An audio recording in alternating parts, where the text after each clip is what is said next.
오늘 한국갤럽에서 나온 국민의힘 정당 지지도입니다. 같이 한번 보겠습니다. 국민의힘 정당 지지도 19%를 나타내고 있습니다. 한국갤럽 조사에서 국민의힘 지지율이 지금 20% 밑으로 떨어진 게 5년 만이라고 하네요. 이 조사는 한국갤럽 자체 조사고요. 7월 8일부터 7월 10일 어제까지 전국에 거주하는 만 18세 이상 남녀 1,002명을 대상으로 무선 전화 면접 100% 방식으로 조사했습니다. 표본오차 95% 신뢰 수준의 플러스 마이너스 3.1%포인트입니다. 자, 국민의힘 혁신위가 지금 윤 전 대통령 부부의 전횡을 바로잡지 못한 책임을 깊이 통감한다라고 사과를 또 했고, 또 혁신위가 전당원 투표를 거쳐서 계엄과 또 탄핵에 대한 대국민 사죄의 문을 당원 당규에 수록하겠다라고 결정을 한 상태인데, 또 이번에 윤 전 대통령 구속될 때 현장의 의원들은 보이지 않았습니다. 그런데도 지지율이 계속 하락세인 이유, 이번엔 최진영 변호사님 먼저 의견 들어볼게요. 그럴만하죠. 예. 네, 폭삭 망했수다 이렇게 돼야 되는 건 아니겠습니까? 사실 뭐 국민의힘 그 지지자들 같은 경우에도 지금 당이란 것이 무슨 의미가 있냐, 오히려 해체해야 된다는 그런 얘기가 굉장히 많이 돌고 실질적으로 지금 당에 탈당하겠다는 의소도 나옵니다. 근데 국민의힘 그 같은 경우에 좀 전에 말씀하신 것처럼 네. 지금 갤럽 조사는 19%, 한마디로 앞에 2자도 아닌 1자를 그린 것이 5년 만이라고 하는데, 시계를 조금 더 뒤로 돌리면은 2016년, 17년 박근혜 전 대통령이 탄핵됐을 무렵 같은 경우에는 제 기억으로 비슷한 여론조사에서 거의 10% 중반대, 16, 7%가 나왔던 것으로 알고 있습니다. 더 낮았군요. 그렇기 때문에 네. 그때를 비교를 한다면 그때나 지금이나 거의 비슷하다라고 보는 것이고, 아마 기저효과는 또 있을 것이라고 생각합니다. 다만 지금 이 19%에 더 내려가느냐, 이제는 또 올라갈 일만 남았다라고 생각하는데, 국민의힘의 지금 딜레마는 뭐냐? 좀 전에 그 윤희숙 그 비대위원장이 그 혁신위원장이 얘기하는 윤 전 대통령과의 완전한 어떤 단절, 이런 부분에 대해서 국민의힘 지지층은 또 의견이 강하게 나뉘기 때문에 그게 딜레마인 것 같은데요. 여전히 윤 전 대통령을 지지하고 윤 전 대통령을 구명하기 위해서 노력을 해야 하는데 왜 그것을 안 하느냐, 이렇게 단절하려고 하느냐라고 하는 분들도 적지 않고, 그 반면에 또 지금 이런 식으로 해서 방향성 자체를 윤 대통령과는 완전히 끊어야 되는데 왜 완전히 끊지 못하느냐.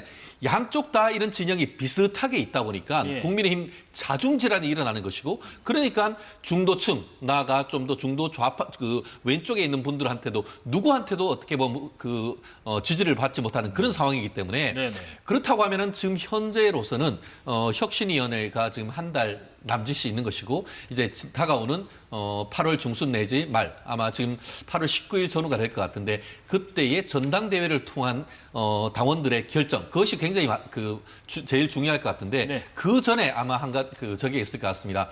윤 대통령과의 관계를 어떻게 할지에 대한 전당원 투표, 이런 부분도 얘기하고 있기 때문에 그러한 당원들의 의사 결정에 따라서 그제서야 이 반등의 계기를 마련할 것이지, 그 전까지는 저거보다 오히려 더 내려갈 가능성도 저는 있다고 봅니다. 지금 내란 특검이나 뭐 다른 특검 수사를 받는 소속 의원들이 더 나온다면, 계속 이어진다면 이게 더 내려갈 수도 있습니까? 어떻게 보시는지요? 뭐 영향이 없지 않겠지만 사실은 지금의 지지율 하락은 뭐 그런 부분과 직접 관련은 없고요. 그와 관련돼서 윤석열 전 대통령과의 관계 문제를 제대로 정리하지 못하고 당내 분란을 계속하고 있는 국민의힘에 대한 지지층, 국민의 그냥 평가입니다. 그래서 제가 볼 때는 지금 이 19% 정도도 바닥이 아닐 것이다. 그리고 19%도 과분한 지지율이다. 이런 평가를 받을 수밖에 없는 겁니다. 지금 대선에서는 완패했고요.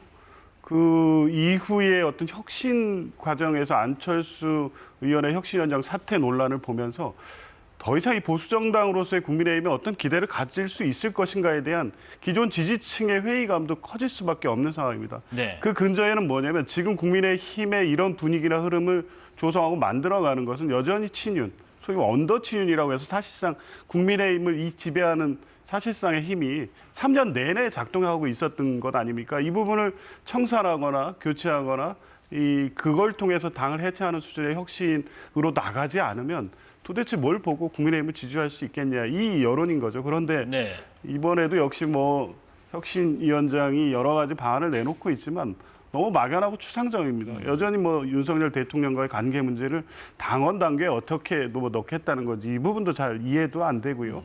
전당원 투표가 마치 전과의 보도처럼 계속 활용을 하고 있는데 책임이 있는 정치인들이 명확한 입장을 표하지 못하면서 그래서 당원들의 어떤 입장을 통해서 뭘 결정할 수 있고 뭘 실행할 수 있다는 것이죠.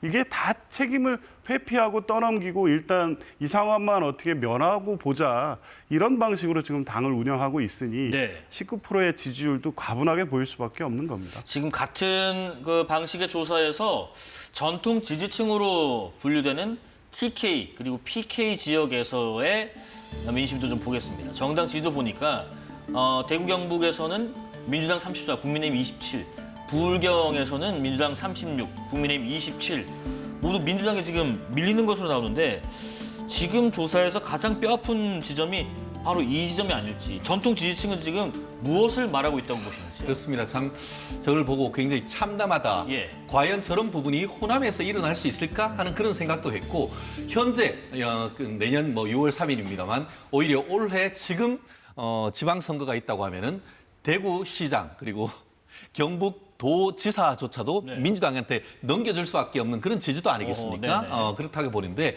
그렇다고 하면 저런 지금 TK, PK 민심은 무엇인가라고 했는데 말씀드렸던 제 그 연장선상인데 지금 그 당 지도부에서 참 국민의힘의 이 정말 딜레마가 TK, PK 같은 경우에는 지난 윤석열 대통령을 당선시키는데 아주 압도적인 지지를 보냈습니다. 그렇기 때문에 여전히 적지 않은 국민의힘 지지자들이 윤 대통령에 대한 향수 이런 부분이 있는데 현재 어떻게 보면 수도권 쪽에 있는 그 리더십을 가지고 있는 분들이 계속 그 윤 대통령과 관계를 뜨려고 하니까 오히려 TK, PK 지역에 있는 사람들은 그런 당에 함께하지 못한다는 그런 여론이 있는 것이고 예. 그 반면에 그런 분들을 싫어하는 또 국민의힘 당 내에 있는 사람들도 있다 보니까 여전히 어떤 윤 대통령에 대한 그 입장을 어떻게 정리할지 못하는 그런 상황 속에서 당이 자중질환이 일어나고 기존의 전통적 지지층이 쭉 빠지면서 오히려 기존의 TK, PK에서도 언제나 민주당 지지자들 같은 경우에는 적어도 30% 중반 내지 40% 전후가 있는